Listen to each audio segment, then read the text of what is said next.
Hello, everyone. My name is Aileda. I am pleased to be here and be a part of the GatherVerse EU here with you today, this summit.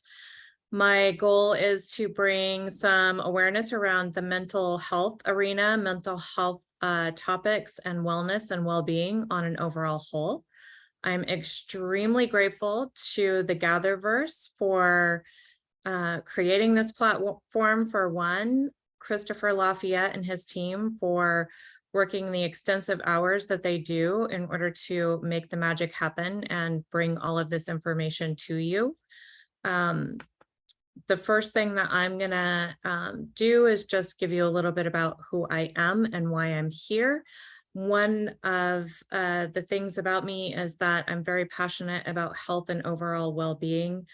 And some of my favorite sciences are neuroscience, epigenetics, and quantum physics.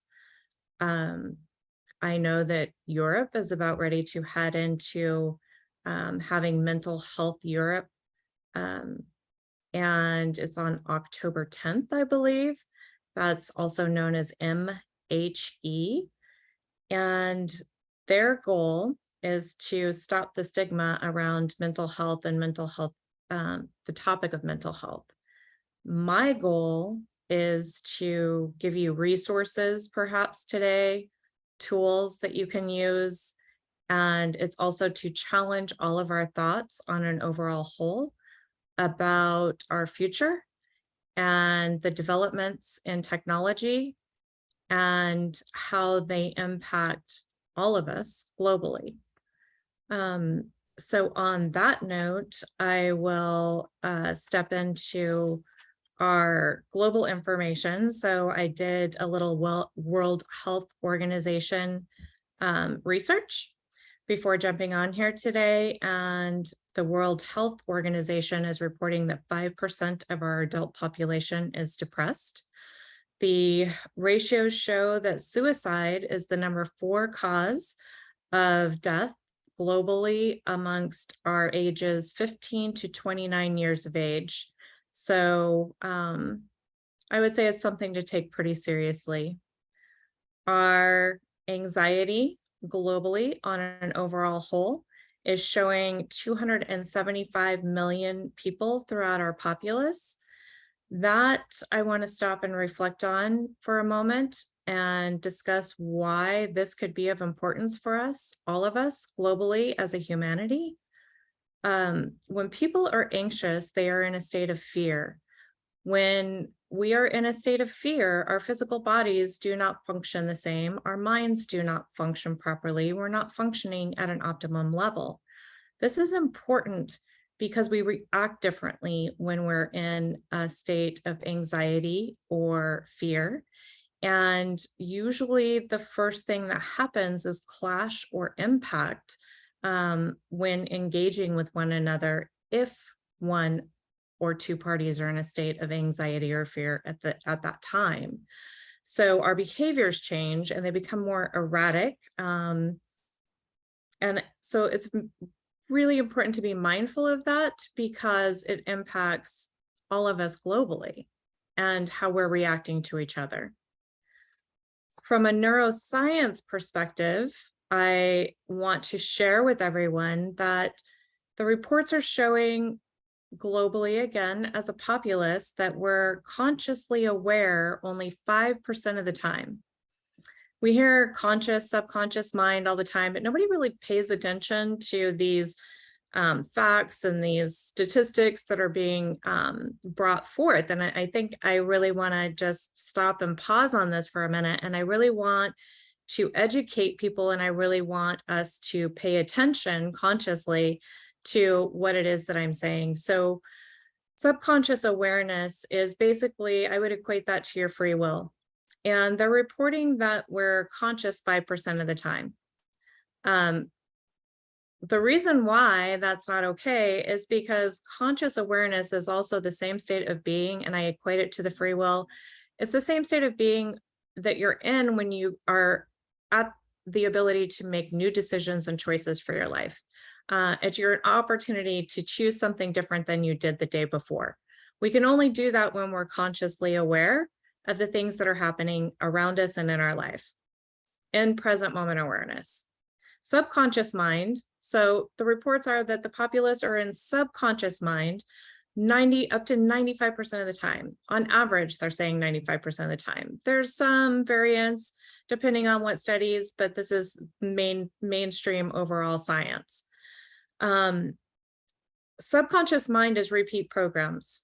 That's your prior upbringing that is ingrained in you. It's education, perhaps, or an education system that you went through. It's anything even potentially traumatic that's happened in your life that maybe is a part of your programming, as well as anything that's awesome. Maybe that's a memory, that's a happy memory or joyous memory from your childhood. Those are all prior programs. That's subconscious mind. They're saying that our subconscious mind is basically running on autopilot over and over again, repeating old programs 95% of the time. When that's happening, we cannot, as a humanity, develop or create anything new. So we will keep repeating the same patterns over and over again. So I'm a firm believer in let's wake the populace up. Let's get everybody more conscious, more than 5% of the time. I firmly believe that we're meant to be conscious much more than 5% of the time. Mental health, let's talk about this. So my goal from a mental health perspective is to get people to pivot out of subconscious mind and into a conscious state of being more often. And I'm going to equate this to, it's going to sound a little bit funny, but we have a movie that is out, and some people who love science fiction love the movie The Matrix. So think of it this way. Think of your conscious mind in neuroscience as taking the red pill, and think of subconscious mind as blue pill, if you will. And so we don't want to be running around in those repeat programs where we kind of aren't really paying attention to what's going on. We want to be the people in the Matrix who are taking the red pill and who are the superheroes. They know what's going on and they're here to save the day. So I want to wake mass consciousness up and empower mass consciousness, because we can do so much better. We can build so much better. We can create so much better. And I see a far better future once we're able to actually accomplish this as a global humanity.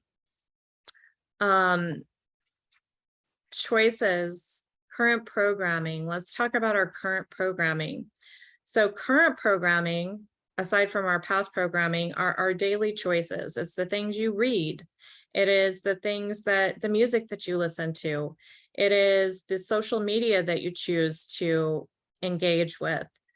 It based off of algorithms, which will repeat right back to you the same things that you're searching or looking at on a regular basis. So that's another part of the equation. And that's why social media is also programming, because it's just going to repeat back to you whatever it is that you're primarily paying attention to on a regular basis through your searches and feeds. Let's also talk about news broadcasting systems. I don't know about you, but the last time I turned on the news channel, the same old philosophy still held true for journalism across the globe, and that is, if it doesn't bleed, it doesn't lead. That means that that is the primary component of what is being broadcast and being programmed. They call broadcasting programming for a reason, because that is in fact what it is. And so when we opt to turn on the news and absorb all of the information that's coming at us, and the TV, by the way, is designed to put us in a meditative state of being. So we really just take that information on and we accept it as 100% truth. Is it important to know what's happening in today's world? So I'll have people say, yes, Aileda, but I have to be a realist, right? I agree with that. I think it's important to be knowledgeable. I do not agree with getting programmed with nothing but the negative information of the world. And the reason why I say this is because there's just as many miracles for the realists out there. There's just as many miracles happening in today's world as there are catastrophes. And there's just as many amazing things. There's people saving lives. I don't see broadcasting stations running around showing us all the lives that are being saved on a daily basis because they couldn't keep up with it, quite honestly. They're not chasing all of our superheroes. They're not broadcasting all of the empowering things. And we as a humanity and as broadcasting systems and as media and programming, and information systems, the owners and the investors of these designs need to, this is where I'm going to challenge a little bit, and I'm going to say, we can do better. We can build better. We can show people more of the balance and the truth in the world, and we can stop a lot of this fear and anxiety and depression. And then it takes me into gaming and our gaming systems. And our gaming system designs have been primarily built around war. And then I want to take us back to the fact that fear, anxiety, depression, these are the things that are mental health issues primarily that a good chunk of the world is suffering from. And our gaming and programming then is desensitizing these kids that are between the ages of 15 and 29. And this also is the largest group that are choosing to take their own lives. So I will also encourage anybody in gaming and gaming systems, gaming side of things, anybody who's in the development of the metaverse, anybody who is engaging in VR and VR creation, I will say to the mass populace, pay attention.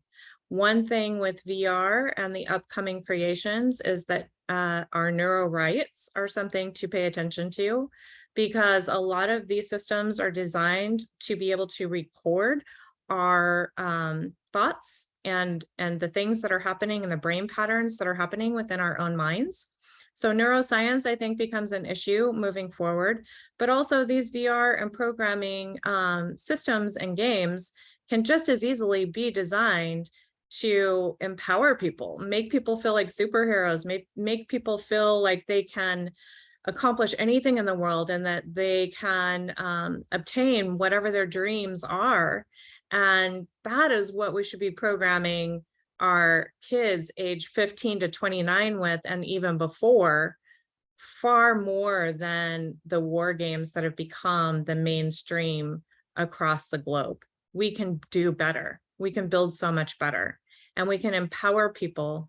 And I'm going to tell people my parting message to you is that you can empower yourself. And that is, quite frankly, choose your programming wisely, your current programming. Pay attention to if something, when you're watching something, you're reading something, you're listening to something, pay attention to how those things make you feel. And if it's not giving you a feeling of empowerment, or it's not bringing you joy or happiness in some capacity, then it's doing the opposite. So choose your programming wisely, because you can absolutely change how you feel through all of your own programming as well. Think of it as like consuming food for your brain. Think of it that way. So you consume good food to nourish and empower your body and help your body. You're going to want to do the same thing with your brain and with your mind, and feed it what it needs and give it all the goodness. Thank you so much. Have an amazing day.